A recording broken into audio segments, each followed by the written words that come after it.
최근 우리 주식시장에서 변동성을 이겨낸 주식은 바로 이 대표 자동차 회사들이었습니다. 실적도 상당히 좋았죠. 그리고 환율도 요즘 많이 오르는 것이 이런 자동차 수출 기업들에게는 호재입니다. 실제로 현장에서 애널리스트들은 이런 현상을 어떻게 분석하고 계시는지 듣고 싶어서 오늘 유진투자증권 리서치센터의 이재일 자동차 담당 애널리스트를 모셨습니다. 어서 오십시오. 안녕하십니까? 네, 먼저 실적 평가를 어떻게 하셨는지 듣고 싶습니다. 어떻습니까, 연구원님? 1분기 완성차들 같은 경우는 실적이 굉장히 잘 나왔고요. 현대차, 기아차, 양사 모두 시장 기대치를 훌쩍 뛰어넘는 호실적을 기록을 했습니다. 실적이 잘 나온 원인을 보게 되면은 첫 번째는 아무래도 가격 효과를 빼놓을 수 없을 것 같아요. 전체적으로 봤었을 때 대당 판매 가격이 많이 올랐고 그러면서 이익이 많이 증가를 하면서 호실적을 기록을 했습니다. 그 외에도 사실은 환율 효과도 상당히 좀 많이 작용을 했고 많은 우려가 있었지만 결국에는 시장의 수요가 지금 공급을 초과를 하면서 판매자한테 굉장히 유리한 이런 환경이 조성되면서 실적이 좋은 흐름을 유지할 수 있다라고 평가를 할 수 있을 것 같습니다. 자, 그렇다면 이 호실적을 계속 이어나갈 수 있는지가 궁금한데 이렇게 실적이 잘 나온 가장 큰 이유가 어디 있는지 궁금합니다. 먼저 일단 환율 효과를 배제할 수 없을 것 같은데요. 처음에 예상 실적 잡으실 때 환율 레인지가 이 정도까지 오를 거라고는 생각 안 하셨을 것 같습니다. 연초 가이던스나 예. 아니면 전체적으로 봤었을 때 환율이 지금 1,250원대를 훌쩍 넘은 상황이기 때문에 예상보다 훨씬 높은 이제 환율 조건이 형성이 돼 있는 상태고요. 근데 그 외에도 여러 가지 변수들이 굉장히 많았었죠. 사실은 지금 이런 높은 수준의 환율의 원인으로 봤었을 때 러시아 우크라이나 사태라든지 아니면 중국 봉쇄라든지 여러 가지 대불확실성 요인들이 작용을 했는데 사실 그 불확실성 요인들이 현대기아차의 판매를 좀 부진하게 만든 원인도 됐었고요. 그리고 원자재 가격 상승도 이제 불러일으켰었던 요인들이 되기 때문에 사실은 플러스 마이너스 요인으로 양쪽으로 좀 작용을 했다라고 볼 수 있습니다.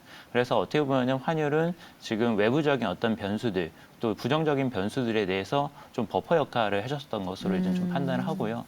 실질적으로 저희들이 좀 예상을 못했었던 그 이상으로 좋았던 부분들은 수요가 굉장히 강하면서 완성차들이 상품 가격을 올렸음에도 불구하고 수요가 굉장히 견조했던 점, 이 부분이 이제 굉장히 크게 작용을 한 것 같습니다. 그렇다면 지금 생각보다 실적을 좋게 우리의 걱정을 딛고 해줬던 수요의 어떤 강세 그리고 환율 효과 앞으로도 계속해서 이어나갈 수 있겠습니까? 일단은 환율 같은 경우에는 앞서 말씀드린 것처럼 지금 대외 변수들하고 굉장히 연계가 돼 있고 부정적인 부분들이 많이 상쇄해주는 효과가 있습니다. 예를 들어서 지금 대외 불확실성이 커지게 되면은 아무래도 원자재 가격도 좀 급등을 하게 되고요. 그리고 이제 수요와 그리고 공급 쪽에서의 어떤 병목 현상도 더 심화되고 이러면서 판매도 좀 늘리고 이런 현상들이 나타나는데 그런 부분들을 이제는 환율이 올라감으로써 상쇄해주는 역할을 합니다. 만약에 외부 조건들이 완화가 된다라고 한다면은 환율도 내려가겠지만 대신 판매나 원자재 가격 안정화 이런 플러스된 요인들이 작용을 할 거기 때문에 그 부분은 이제 서로 상쇄가 될 것이다. 저는 좀 이렇게 판단을 하고 있고요.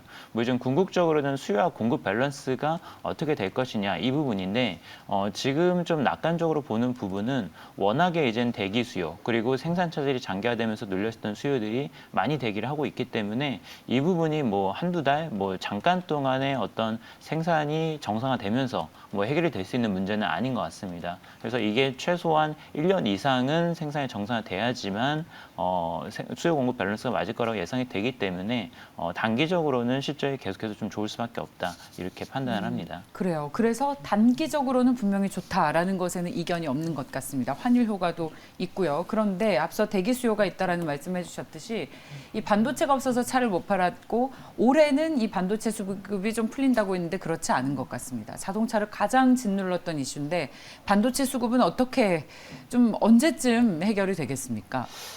지금 반도체 수급 현황 같은 경우에는 연초 예상한 대로 가는 부분도 있고 좀 안 가는 부분도 있는데 약간 슬로우 다운 되는 거는 맞는 것 같습니다. 그렇군요. 예상했던 것보다는 훨씬 더 이렇게 좀 순차적으로 이제 오르기보다는 굉장히 또 연초에 우크라이나 이슈 그리고 중국 쪽 락다운 이슈 이런 것들이 겹치면서 생각보다 빨리 올라오고 있지는 않지만 그래도 매월이 지나면서 생산량이 올라오는 흐름은 좀 확인을 할 수 있을 것 같습니다.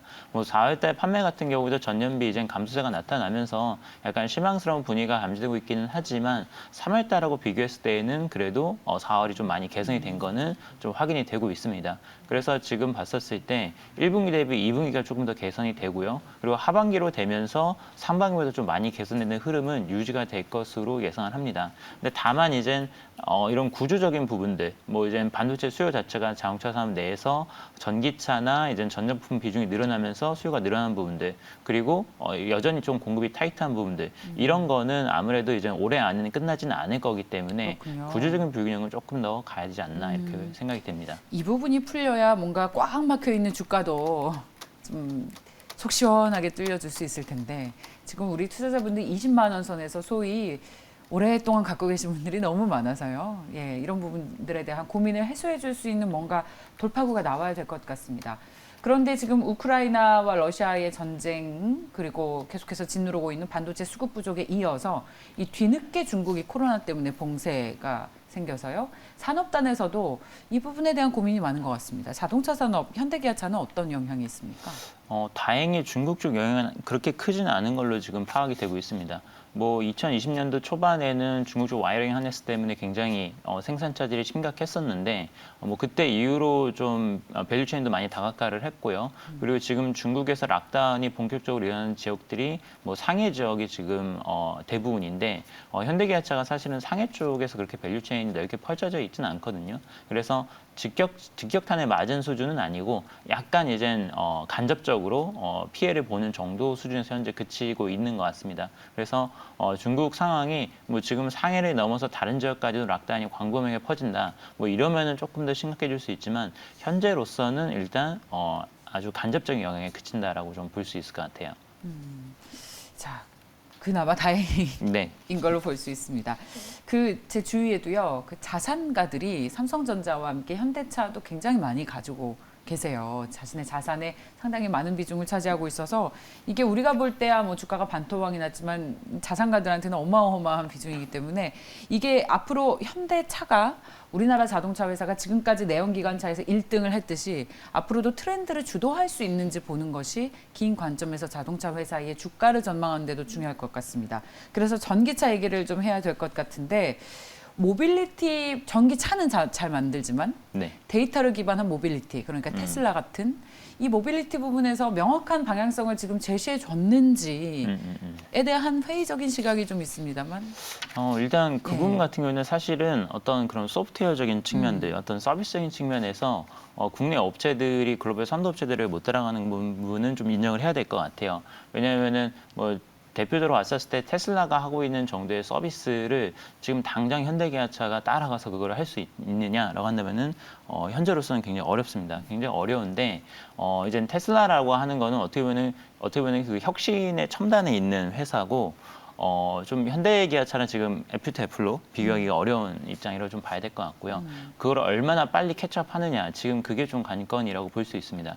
근데 현대기아차 미래에 대해서 그래도 좀 긍정적으로 보는 이유는 현재 봤었을 때 현대기아차의 가장 큰 경쟁 상대라고 할 수 있는 일본 업체들, 뭐 도요타, 혼다, 닛산 같은 경우에는 전기차나 이런 미래 혁신 사업에 투자하는 어떤 적극성이나 이런 규모를 봤었을 때 현대기아차보다 조금 더 뒤쳐져 있거든요. 뭐 도요타 같은 경우에도 굉장히 오랫동안 전기차에 대해서 부정적인 스탠스를 가져왔었고 지금도 이제 뒤늦게 뛰어들고 있기는 하지만 전기차 쪽에서 도요타를 꼽지는 않거든요. 그래서 어떻게 보면은 일본 차보다 훨씬 더 적극적으로 하고 있는 게 지금 현대기아차의 어떤 전기차 뭐 이런 친환경차 전략이라고 볼 수 있습니다. 그리고 유럽 쪽에서도 보게 되면은 지금 최근에 뭐 현대차의 아이오닉이나 기아 EV6 같은 경우, 특히 기아 EV6는 유럽에서 올해 차에 선정될 정도로 굉장히 지금 선풍적인 인기를 끌고 있는데 유럽 쪽에서 나오는 전기차보다도 현대기아차의 전기차 성능이 훨씬 더 뛰어나다라고 좀 이렇게 평가를 받고 있습니다.